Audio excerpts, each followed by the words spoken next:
Stop wasting time searching for cards when you don't even know what you're looking for. There are over 1 million cards to sift through. Let me help you narrow it down. Heyo, what up, and welcome back. I've been playing card games for over 15 years, and in those 15 years, I've accumulated a lot of knowledge and experience evaluating cards and understanding what makes cards good. In this video, I'm hoping to offload a lot of that knowledge and experience so that you can understand if you're looking for uniques on a marketplace, rares for your deck, or even just a draft event or an upcoming pre-release event. What cards make the cut for your deck and what do you actually want to play?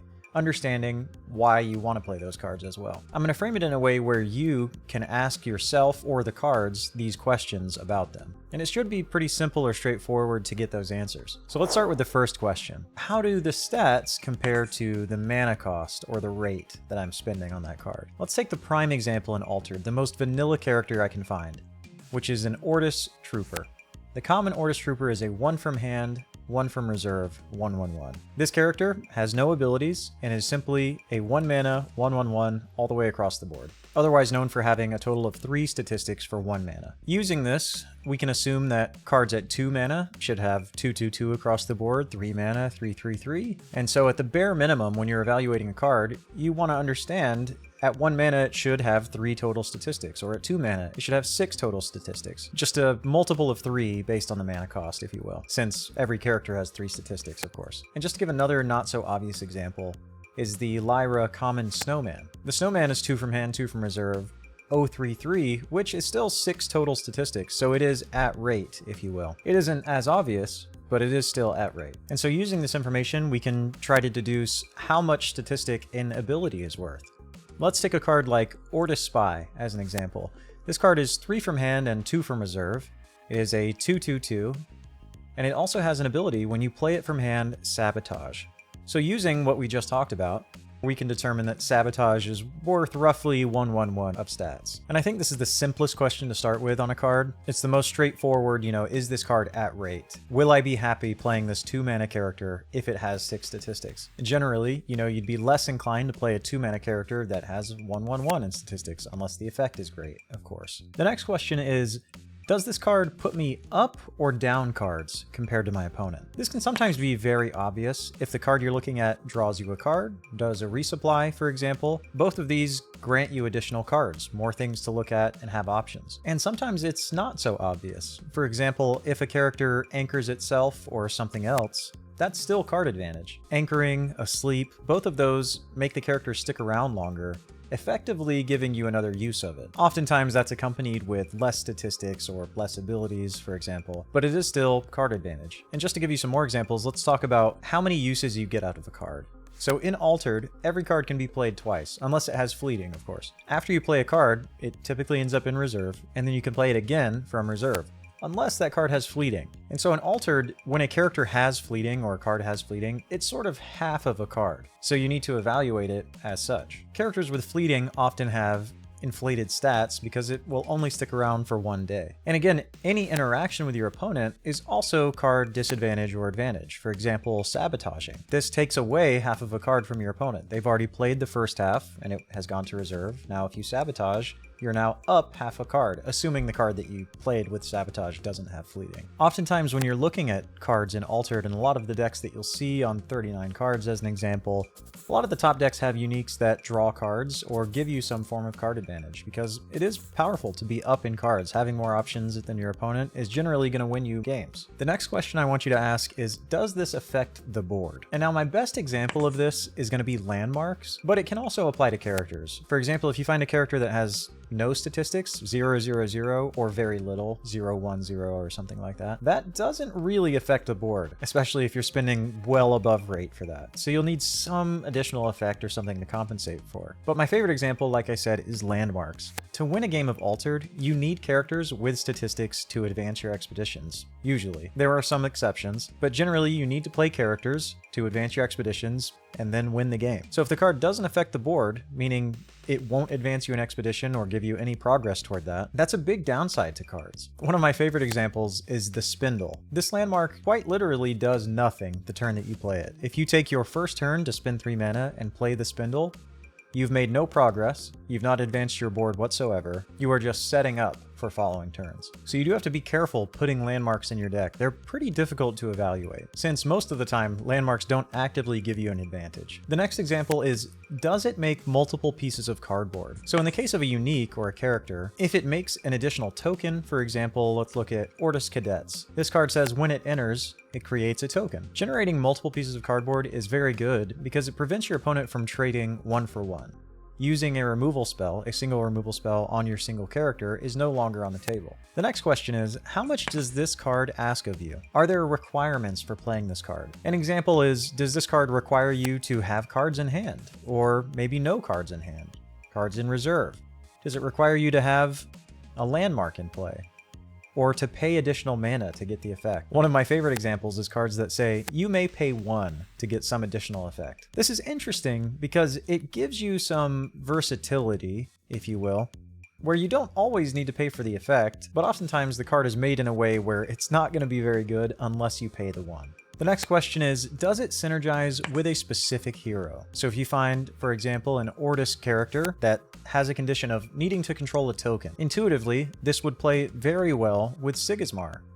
The Sigismar hero makes a token every single turn, no conditions required. So if you have a unique, for example, that requires you to control a token or a character, this would slot very easily and perfectly into Sigismar because you'll have one guaranteed every single turn. And the last question that I want you to ask is this an enabler, a payoff, or both? Well, what is an enabler? Let's look at my favorite hero, Lindaway, as an example. Lindaway can create a Maw character token every turn. And since this hero can create a body, you can use a lot of the cards in that deck to sacrifice that body and gain some benefit. So it's enabling your strategy. Lindaway is also a payoff, because the Maw character token grows when you sacrifice characters. So it's paying you off for doing this strategy. So in this case, Lindaway is both an enabler and a payoff. And then after you ask all of these questions to a card, you have to understand that testing is almost always going to be better than theorizing. Maybe we can go through all of these and the card looks really bad on paper, if you will, but maybe there's some synergy you didn't realize happens in your deck or with a certain hero that isn't obvious. So I highly encourage you to test rather than just theorize and toss things out. I also wanted to introduce something called Quadrant Theory. Now, before you get scared away, it's actually a pretty simple theory, and it just breaks a card into 4 different quadrants. This comes from other games like Magic the Gathering. And basically you just draw a point in each quadrant based on how good a card is in different stages of a game. So the 4 quadrants are typically development, ahead, behind, or parity. How good is a card if I'm developing or in the early stages of the game? In Altered, the development stage is a little bit of a non-factor because both players start with 3 mana every game, so it's a little bit less important. In other games like Magic, for example, you only start with 1 mana on the first turn if you play a land. So developing is a lot more of a factor in that game. But there are still cards that are good in development phase. Taking an example from the most recent set, Swift Jin. This card both synergizes extremely well with the hero Etsadi, it draws you a card, and it accelerates your mana. You spend 3 mana to scout it, draw a card, ramp it into your mana zone. You're now up on mana and completely even on cards. So this card is very good in the development stage. The other 3 quadrants should be pretty straightforward to understand. If I'm ahead, is this card good? And the best card example I can think of with this quadrant is the card Charge in Ortis. This card requires you to have a board state. You need to have characters in play for this card to do anything. So if you're behind, this is one of the 2 cards that you drew, and you have no characters to play or nothing generating characters, Charge is going to be one of your worst cards in your deck. But the card is very good if you're ahead. It's a win more. It puts you further ahead. The next quadrant is being behind. So what cards and effects can actually help get me back into a game that I'm losing? It's so easy to evaluate cards in the best case scenario lens. You see a cool card and think of all the situations where that card would be good, and your brain goes, that's what this card does. But what does this card do if I'm behind? Let's say I'm top decking, meaning I have no cards in hand, maybe no cards in play or in reserve, and I draw my 2 cards for turn in Altered. Is this card gonna bail me out? A good example of a card that might bail you out is maybe Sakurabru in Bravos. This card is both a big body and can push your opponent's expedition back. And then the last quadrant is cards that help in parity situations, meaning both players are kind of trading 1 for 1 and expeditions are moving evenly, Both players have a roughly same number of cards in play and in reserve, maybe in hand as well. A couple of cards come to mind thinking of what breaks parity. The first one is the Magic Sleigh. If both players are trading 1-for-1 and making advancements and drawing the same number of cards, the Magic Sleigh is actually a surprise. I get 2 expedition advancements. You've now broken parity with this card. Now that I've proposed all of these questions to you, I think it might be fun to go through some of the uniques that I've acquired recently, and we can go through some of the questions. You guys in the comments can talk about whether you think these cards are good based on the things that I proposed to you today. Let's start with this enhanced prototype. So it's 6 from hand, 6 from reserve, and Bravos. The statistics are 3, 5, and 6, which is a total of 14. And as a reminder, the statistics should be, at rate, a multiple of 3 from the mana cost. So in this case, they should add up to 18, but these add up to 14, so pretty far below rate. Already a pretty bad sign for this card. A 6 mana card, you want it to be above rate if possible. This says, when you play me from reserve, you may spend one of my boosts. If you do, ready 2 mana orbs. So from reserve, this is sort of a 4 mana card if you spend one of its boosts. But let's keep going. When my expedition moves forward, you may have me gain fleeting. If you do, put the top 2 cards of your deck in your mana zone. So this is a conditional effect. This does have to be winning an expedition. When my expedition moves forward, you may have me gain fleeting. If you do, put the top 2 cards of your deck in your mana zone. Also in Altered, it is not possible to give something a status it already has. So if you play this from your reserve, and it gains fleeting in that way, you cannot additionally have it gain fleeting, because it already has fleeting. In my opinion, this card is not great. As a pseudo 4 mana card from reserve, only having 14 statistics, again it should have 12 at 4 mana, pseudo 4 mana. It's only slightly above rate. It does gain some statistics if you play characters while it's in the reserve. You also have to spend one of its boosts. There's a lot going on with this card, so maybe it's not the best example. The next question is, does this put me up or down cards compared to my opponent? And it does if you play it for 6 mana from hand, have it gain fleeting, and it advances your expedition so that you can get the 2 mana orb acceleration. It does put you up in cards in that way. But that's a lot of moving pieces, right? You do have to win the expedition and lose this card to gain the 2 mana. Does this affect the board? Yes, of course it does. It is a character with statistics. Does it make multiple pieces of cardboard? No. How much does this card ask of you? It doesn't ask a ton of you, but it does ask some. You do have to be winning the expedition you played in to get the effect. You do have to play extra characters if you want to play it from reserve, in order for it to have boosts to spend to get that reserve effect. So it's not a negligible amount. Does this synergize with a specific hero? I'd say yes, it synergizes reasonably well with the hero Itzadi. This is a high mana value character that is a little bit cheaper when played from reserve, because it readies 2 mana orbs. It also accelerates your mana. If given the opportunity, accelerating your mana in Itzadi is pretty powerful. Is it an enabler, a payoff, or both? I'd say this is more an enabler than anything, because it has the opportunity to accelerate your mana. In some ways, the passive support ability in Bravos to give your characters boosts in reserve when you play other characters is sort of a payoff. When putting this in the Quadrant Theory, I'd say this card is not going to be great in development stage. It's 6 mana, meaning you'll have to play this on at least turn 3 if you're not accelerating your mana with anything else. This card will be good if you're ahead, because it further accelerates your mana, and if you're ahead, you may not need the extra other half of this card, meaning giving it fleeting and having it go away is not a big downside. From behind, this card is pretty awful, because it's below rate for the mana that you're spending.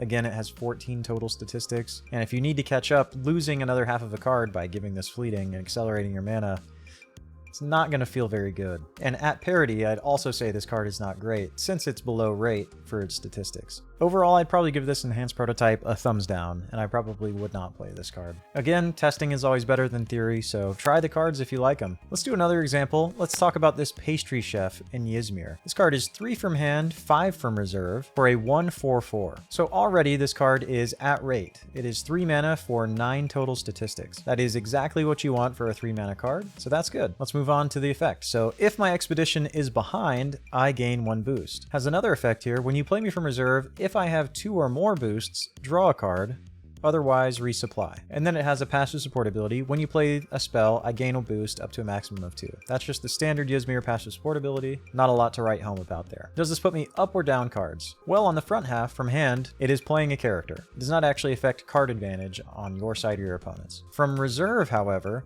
This does give you a resupply at the minimum. At maximum, with 2 boosts on it in reserve, you do get to draw a card, which is very good. Does this card affect the board? It does, of course. This is a character. And it has statistics at rate for its mana cost. Well, let's think about it from reserve. For 5 mana, it would need to have 15 total statistics to be at rate. So if it gathers its 2 boosts from playing spells and sitting in your reserve, it would gain an additional 6 statistics across the board, putting it exactly at rate for 5 mana. Does it make multiple pieces of cardboard? No, it doesn't create tokens or anything. And does this card ask much of you? It doesn't ask much unless you want to get that extra boost from having an expedition behind. It just asks you to play spells while it's in reserve to gain its passive support abilities. I'd say this card is not asking a lot. Does it synergize with a specific hero? Of course, this synergizes well with any hero that wants to play spells, because that's how it gains its boost while it's in reserve. Is it an enabler, a payoff, or both? It's sort of a payoff for playing spells. It draws you cards after you play spells when it's in reserve. And then for Quadrant Theory, in the developing stage, a 3-mana 1/4/4, that's just fine, playing this on turn 1. On turn 2, another development stage potentially, you could play this in an expedition where you're behind. Maybe you traded 1 for 1.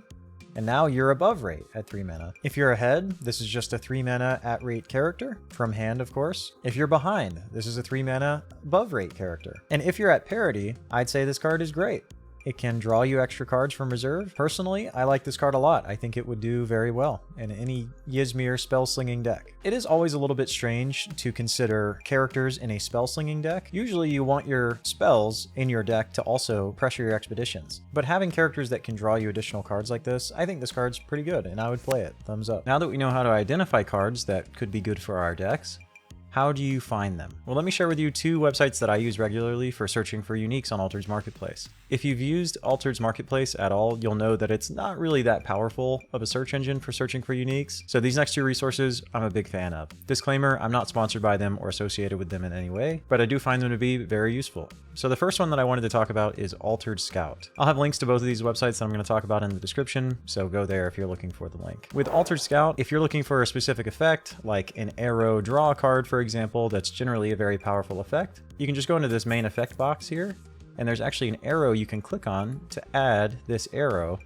and you'll already start to see results here. Any cards with arrows on them will show up, and then if you want draw a card, there will be phrases that you can just click on to fill in the draw card effect. Now there is an important checkbox here. Cards on sale only. You'll want to check this, of course, if you're looking only for cards that you can buy, so you'll want to click on that. And then you'll actually see prices of the cards here in this corner, and you can either click on this button in the corner or this price here, and it will take you, or should take you, directly to purchase this card on the marketplace. Super useful tool, very easy to find stuff that you might be looking for here. There is one caveat here though. For example, this says arrow draw a card. This is going to show you all cards that both have an arrow and say draw a card, not necessarily an arrow followed by draw a card. So here's a perfect example of that right now. This has an arrow on it, but it's not actually associated. The draw effect's not actually associated with the arrow. It's associated with this from reserve effect. You can see draw a card down here. So your mileage may vary, but this is a really useful tool for searching for any text or effect you might want. And I'll give you another example. My favorite hero is Lindaway. So a very powerful line of text in Lindaway is when I leave the expedition zone. So let's just try that. When I leave the expedition zone, maybe I want some effect like sabotage. All right, and we got our results. There are additional filters down here, of course, if you're looking for specific cards. And there's also a neat little checkbox here. If you play Lyra decks, a lot of the time, the uniques will care, or Synergy in Lyra decks will care about zeros in statistics. And so there's actually a checkbox here to check for any 0 in the unique. This is something that the Altered website, for example, has no indication of as far as I know. You can also create an account on this website. So I have a profile here, and when you create a profile, you can actually save searches. You can see you can have up to 5 searches saved. That's a pretty cool feature if you know you're going to be looking for a card effect frequently. And I've been talking to the developer. He's very responsive and actually fixes a lot of issues pretty quickly. He has some really exciting features planned for this website, which I won't spoil here, of course, but keep an eye out on this website. There's some cool stuff coming. And the last thing I wanted to talk about on this website is this very beta feature, appraisal. So next to search, there's a tab here for appraisal. And what this is for is, let's say you have a unique that you want to put on the marketplace, but you have no idea what to list it for. This tool uses an algorithm that compares it to other cards on the marketplace with similar effects and statistics. And I'll give you an example. So here's one of my uniques that I might want to consider selling on the marketplace. All you have to do is go to the URL for that unique, and there should be some text following it here. And you can see it says, where can I get this information? Right after the URL, there's going to be some information, and I've already copy and pasted it here. but this is what that text looks like. And then once you click Get Appraisal, it will pull up the unique and compare it to other things on the marketplace. So you can see it's compared it to other cards on the marketplace. It has medium confidence here that I should list it at minimum 44 euros. It says there are 4 similar cards found, which honestly isn't that big of a sample size. And here are the cards that it's comparing it to. This feature, again, is very early beta. I wouldn't recommend using this for all of your uniques, but if you just have one you're totally stuck on, this is at least a tool that might give you a direction. Next up, we have Market Sabotage After Rest. Again, these links are in the description if you want to check out these websites. At first, this looks very unassuming, but this is a powerful tool. All you have to do is click on this unique search button here, and you're presented with a bunch of options. This isn't quite as user-friendly as Altered Scout when searching for things like an arrow and a card effect, and I'll show you how to do that in just a second. One thing I really like about this website is if I'm looking for cards with hand cost specifically between 1 and 3 and reserve cost between 1 and 3, you can just format it like this, and you can type in something like draw a card.